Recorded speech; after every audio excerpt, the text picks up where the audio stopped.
রবিবারে দুপুরে আর রাতে পরিবারের সবাইকে একসাথে ডাইনিং টেবিলে বসে খেতে হবে।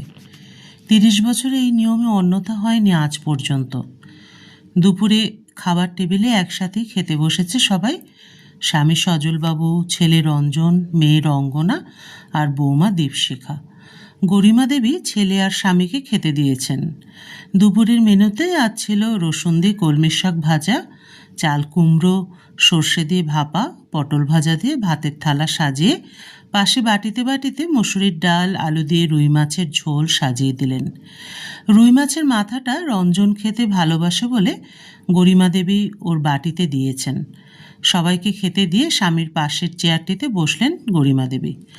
ডাল ভাজা দিয়ে ভাত খাওয়া শেষ হলে গরিমা দেবী বাঁ হাত দিয়ে হাতায় করে এক টুকরো রুই মাছ তুলে দিলেন বৌমা দীপশিখার থালায়।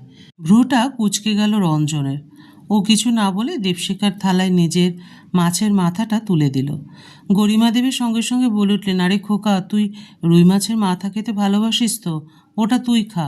দীপশিখা ইতস্তত করে বলল, আরে কি করছো, আমি খাবো না, তুমি খাও। মাছের মাথাটা তুলে দিতে গেল রঞ্জনের থালায়। বাধা দিল রঞ্জন। গরিমা দেবী অস্পষ্ট স্বরে বললেন, যত আদিক্ষেতা। কিন্তু কথাটা শুনতে পেল সবাই।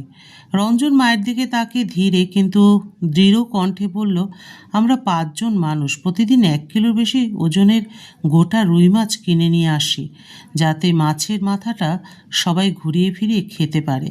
অথচ দেখো, বড় মাছের পিস, মাছের মাথা আমাকে আর বাবাকে দিয়ে শিখাকে দিলে ছোট মাছের টুকরা, নিজেও নিলে তাই। কেন মা, তোমাদের কি একটু ভালো খাওয়ার অধিকার নেই, নাকি ইচ্ছে করে না ভালোটা খেতে? আমি জানি শিখা মাছের মাথা খেতে ভালোবাসে, নিজের হাতেও মাছগুলো ধুয়েছে, রেঁধেছে, অথচ খাবার বেলা ও ব্রাত্য হবে কেন? আর ওর সামনে আমিই বা ওর প্রিয় জিনিসটা খাই কি করে মা? এর আগে যখন বনুর পাতে ওর পছন্দের জিনিস তুলে দিতাম, তখন তো তোমার একবারও মনে হয়নি মা আমি আদিক্ষেতা করছি? তবে আজ কেন? কিছুক্ষণ থেমে আবার কথা বলা শুরু করলো রঞ্জন। তুমি বরাবর আমায় আর বাবাকে সব থেকে ভালো, সব থেকে বড় জিনিসটা দিয়েছ। বড় মাছের পিস, বড় আম, এমনকি বড় সাইজের চিকেন লেগ পিসটাও। তারপর বোনকে, তারপর তুমি নিয়েছো সব থেকে ছোটটা।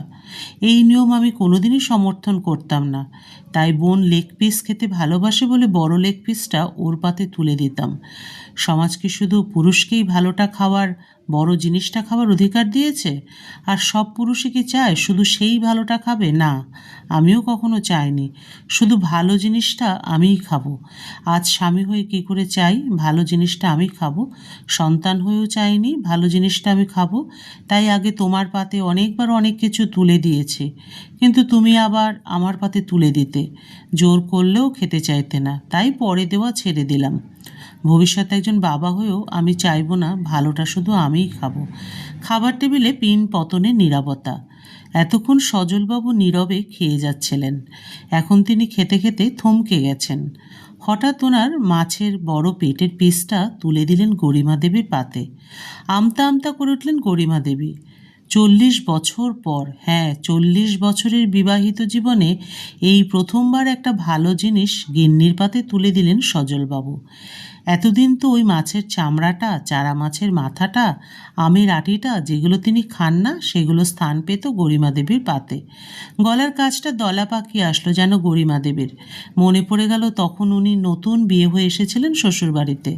শাশুড়ি মায়ের নিয়ম ছিল বাড়ির পুরুষরা খেয়ে উঠলে তাদের এঁঠো পাতে স্ত্রীরা খাবে। গরিমা দেবীরা ছিলেন 4 বউ। শাশুড়িকে নিয়ে 5 জন একসাথে খেতে বসত। সজলবাবুর খাওয়া ছিল বড্ড অপরিষ্কার। সেই এঁঠো থালায় গরিমা দেবীর খেতে মন একদম চাইতো না। একদিন সে কথা মেজোজাকে বলেছিলেন। পরদিন খেতে বসে শাশুড়িমা বললেন, বুঝলে ছোট বউ, স্বামী হলো গিয়ে দেবতা, তার থালায় পড়ে থাকা খাবারগুলোকে প্রসাদ মনে করে খেতে হয়, বুঝলে? এখনকার মেয়েদের যত ঢং। মুখ টিপে হেসেছিল বাকি 3 বউ। সেদিন শাশুড়ি মায়ের কথা শুনে লজ্জায় মরে যেতে ইচ্ছে করছিল গরিমা দেবীর। পরে যদিও শাশুড়ি মা মারা গেলে, হাড়ি আলাদা হওয়ার পর তখন আর গরিমা দেবীর স্বামী সজলবাবুর এঁঠোতলায় খেতেন না আর। তবে পাতের উচ্ছিষ্ট খাবারগুলো সজলবাবু তুলে রাখতেন গরিমা দেবীর জন্য। সত্যিই তো তাই। কোনোদিনও পছন্দের কোনো খাবার গরিমা দেবী কেন, ওনার জায়েরাও ভাগে পাননি। সবার খাবার শেষে মাছের কানকোটা, লেজাটা অথবা অবশিষ্ট মাছের ছোট টুকরোগুলো জুটত ওদের কপালে। ভালো খাওয়া, পছন্দের জিনিস খাওয়ার ব্যাপারটাই ভুলে গেছে এতদিনে। এখন এটাই অভ্যাসে পরিণত হয়ে গেছে।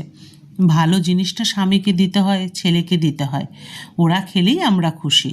গরিমা দেবী মনে মনে ভাবলেন, সত্যিই তো নিজের অজান্তে বড় ভুল করে ফেলেছেন। মেয়েটা কি ভাবলো কে জানে। হোক না বৌমা, আর ছেলের পছন্দ করা মেয়ে, তারা কি আর বৌমাকে অপছন্দ করে নাকি?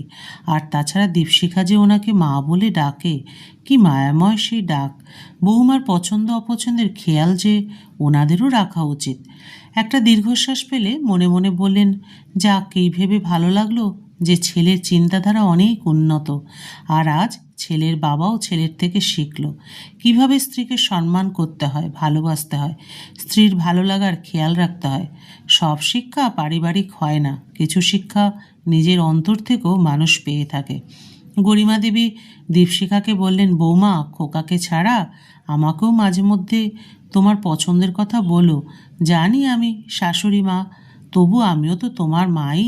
বলে হেসে দিলেন। হাসলো সবাই। আজ গরিমা দেবীর মন বড়ই খুশি। না, বড় মাছের টুকরো খেয়ে নয়, এই প্রথমবার তার স্বামী ভালোবেসে তার পাতে ভালো খাবারটা তুলে দিয়েছেন, উচ্ছিষ্ট নয়। আজ সজলবাবুর মনও খুব তৃপ্ত। ছোট মাছের পিসটাও খুব সুস্বাদু লাগছে। শুধু খেয়ে নয়, খাইয়েও যে এত তৃপ্তি পাওয়া যায় আজ প্রথম অনুভব করলেন উনি। সত্যিই তাই, এমন গভীরভাবে কোনোদিনই ভাবেননি উনি। কখনো স্ত্রীর পাতের দিকে তাকিয়ে দেখেননি সে কি খাচ্ছে, অথচ অগ্নিসাক্ষী করে মন্ত্রোচ্চারণ করেছিল দুজনে দুজনের পাশে থাকবে। কিন্তু ছেলেটা বরাবরই পরিবারের সবার ওপরে খুব নজর, কে কি খেলো, কে কি ভালোবাসে, কোনোটাই এড়ায় না ওর চোখে।